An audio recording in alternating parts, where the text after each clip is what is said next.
Okay guys, magandang araw guys.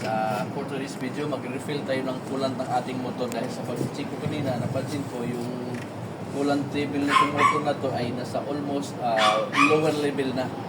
So ika nga nila, prevention is better than cure. So mas mainam na refillan natin bago tayo matuyuan ng coolant ng ating motor. Baka mag-overheat pa. So, let's go guys. Yan.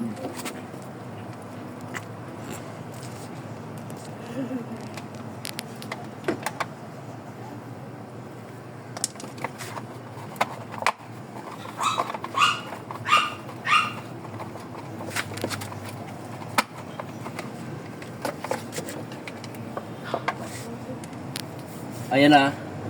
Nakikita nyo no. Nasa almost lower level na yung level natin ng ano natin na coolant. So kailangan nating refillan baka matuyuan, mahirap na. Magka-problema pa tayo.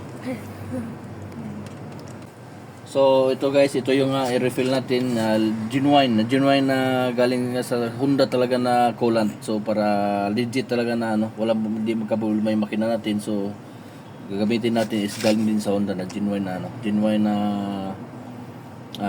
coolant.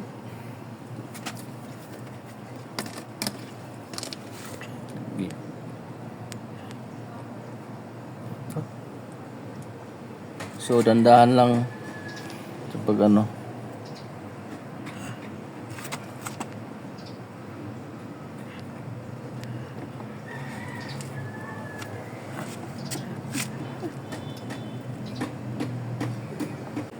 So ayan na guys, na-refill na natin. Ito marami na oh. So ready for ano to, panghanap buhay na naman sa araw-araw angkas.